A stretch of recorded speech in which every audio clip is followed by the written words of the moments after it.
Alright, what's good YouTube? It's Shin, and I had a terrible first F1 Grand Prix experience. Let me go in and tell you about it.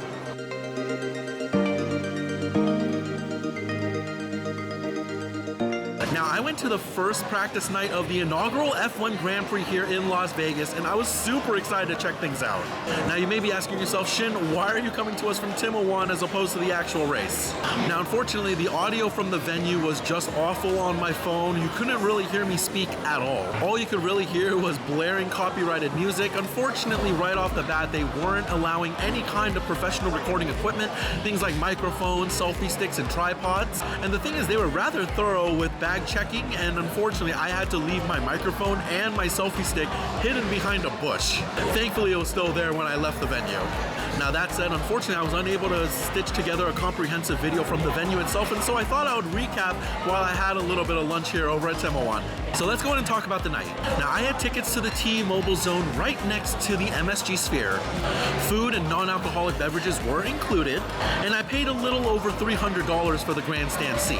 The gates opened at 6 p.m. and I got there roughly at the time of opening, and the line was absolutely gargantuan. There must have been thousands of people waiting. That said, the line did go relatively quickly. Now, I obviously had a hiccup when they told me I couldn't bring in my microphone and selfie stick. You know, that was a definite bummer, but it did make me feel a lot safer knowing that they were going through those bags that thoroughly. Now, once I was inside, it was lights, magic, and food.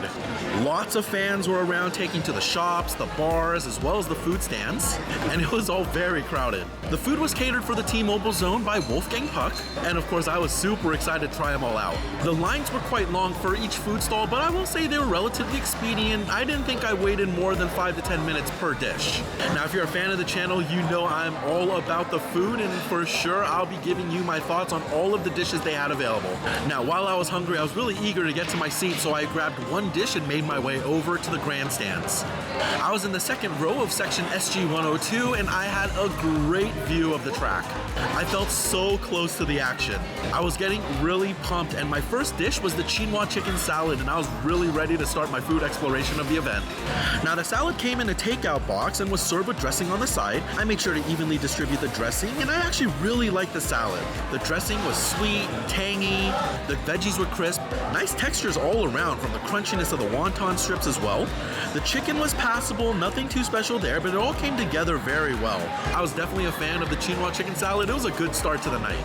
Now, after I was satisfied in knowing how to get to my seat as well as smashing the rest of that Chino chicken salad, I went to try more food before the first practice run started at 8:30 p.m. And the next dish I went to try was the Torro birria tacos, served with chips and a salsa verde. The dish looked fantastic.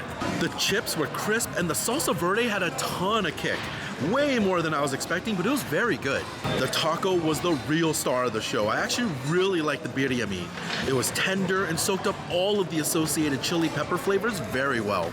It was a little spicy, a little smoky, and nice and salty. The pickled onions gave a little tangy sweetness as well. I was a big fan of the birria tacos. I may or may not have gone back for another 3 or 4. Now, I still had some time before that first set of practice runs, so I continued my food exploration with the shake ramen. Now, I'm not sure if there was supposed to be broth in this ramen, but the one I got did not have broth, making it much more like a noodle salad. The ramen noodles were surprisingly well cooked. I was expecting a mushy texture, but they were relatively firm. The lack of broth may be the answer to that. The veggies didn't add a lot for me. The spinach was fine, but almost raw, and the corn present didn't add a lot of sweetness. The tofu included was firm and had a bit of that shoyu flavor akin to standard ramen. It wasn't a bad dish, but it definitely wasn't one of my favorites of the evening. The flavors were far too mild, and I want something much more robust when it comes to ramen. Around then, I had about time for one more dish before the first rounds of practice runs started, and so I went in with the short rib grilled cheese. Off the top, it looked like 80% bread, 15% meat, and 5% onions. Not the best ratio in my eyes, but it's all about the flavor. The meat was actually nice, tender, well seasoned with a good amount of fattiness to it. The onions were caramelized and sweet, and there was also a horseradish sauce that gave a bit of a fiery kick during the aftertaste. The flavors in general were good, but honestly, it needed about 50% more meat in that sandwich. Now, as I finished that sandwich, the drivers were gearing up to start their practice run, so I made my way back to my seat. The crowd was so hype. You could really feel the energy of the anticipation of the first Las Vegas F1 Grand Prix runs. And then very quickly, cars just started to zoom by. You know, it was very cool for what it was. I wasn't sure what I was expecting, but I think I finally understood the scene from Star Wars The Phantom Menace when that giant pod race was happening. Even though the cars only came through about once a minute or so, it was cool. It was something I just never experienced before, and the crowd seemed to be enjoying their time as well. That is until 8 minutes into the runs. A loose manhole cover damaged one of the cars and put a halt to the rest of the practice session. We only got 8 minutes out of an hour-long session, and the crowd was visibly upset, many leaving very early. Now, I was definitely feeling bummed out about this. I paid over $300 for these tickets, and for the first round of practice runs to end after 8 minutes was a big letdown. However, I still had 5 other dishes to try from Wolfgang Puck's Catering, so I made my way back outside to try the next round of food. So the first item I wanted to try on my second leg of the food tour was the all-beef hot dog. It's a complete staple at a sporting event like this for me, and I'm a huge hot dog fan, so I was really looking forward to it. Unfortunately, upon taking a bite, I had some mixed feelings. The bun wasn't toasted, it was relatively flavorless and just huge. So much bread for so little hot dog. The hot dog itself was tasty, salty, and beefy, though there wasn't a great snap to the casing, and the texture was a little mushier than I would have preferred. It's served alongside with a mustard sauce, which was pretty tasty. But with the saltiness of the hot dog, I was really longing for something sweet like ketchup or relish to help balance it out. Honestly, it wasn't a bad hot dog, I just wish it had some better condiment choices and a little bit less bun. Now, the second set of practice runs weren't scheduled until after midnight, and so I had plenty of time to try some new dishes. So next up, I went for the loader Tater Tots. Definitely not a bad dish, this one. The tots were crispy, salty, and generally quite tasty. The jackfruit was prepared very well, with an almost meaty texture to it, and a very smoky flavored barbecue sauce that was applied as well. The pickled onions were a nice touch as well, giving some depth and tang. My only real complaint is that the shredded cheese wasn't melted, so it just kind of had that processed cheese out of a bag flavor. I kind of wish they would have opted for a cheese sauce instead.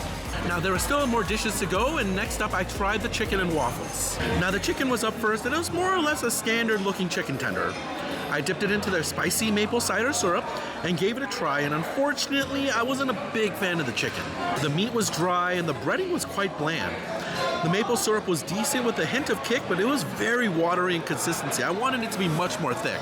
Now, while the chicken was mid, the waffle was fantastic. Crispy on the outside, while still soft and cakey on the inside. It had a great sweetness to it naturally, and it took on the slightly spicy syrup very well. I may or may not have gone back to that line for more of those waffles.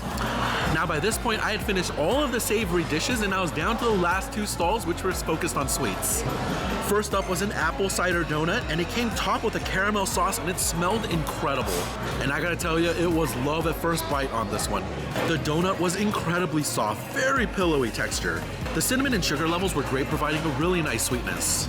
The apple cider inspiration is definitely present, though I wouldn't say it's exactly a strong force, but that caramel sauce was the kicker. Nutty and sweet, it really set the donut off to the next level. It was a really great way to start off the sweets. At this point in the night, there was only one more dish to try, and that was the Smores Churro. Covered in chocolate and marshmallow sauce, I was really looking forward to this one. Now, unfortunately, at first bite, the texture was definitely lacking. It didn't have that satisfying outer fried crunch you want when first biting into a churro. It was relatively soft all around. The marshmallow was nice, though I only got hints of its flavors throughout the bite, but the chocolate sauce was nice and rich. You got a really good woodsy note from the cinnamon here, and an overall nice sweet flavor. If not for the texture, this would have been an outstanding churro. Now, final thoughts when it came to Wolfgang Puck's Catering at the T-Mobile Zone for the F1 race.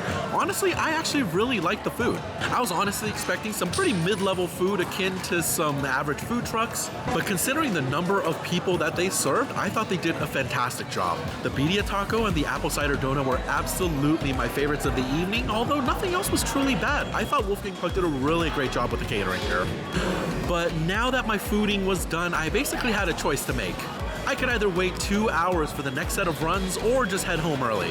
Now, frankly, there wasn't a ton to do outside of waiting in lines for food and beverage, and by this point in the night, it was getting pretty cold. Now, my hidden microphone and selfie stick behind that bush was always weighing on the back of my mind throughout the entire night, and it was definitely one of the deciding factors in making me leave early, which was actually a really good thing. When I heard that the next round of practice runs were delayed, and then they eventually kicked out all of the fans at 1:30 even prior to those runs happening, I was so thankful I left because that sounds like an absolutely abysmal disaster. So there you have it. That was my first night experience at the inaugural F1 Grand Prix here in Las Vegas. Honestly, big ups to Wolfgang Puck and the catering crew. I thought they did a fantastic job. I thought security and line management was actually pretty good as well. So all things considered, I think they put together a pretty good event for the night. Unfortunately though, when it comes to that loose manhole cover abruptly ending all of the practice runs for the evening, it left a pretty sour taste in my mouth.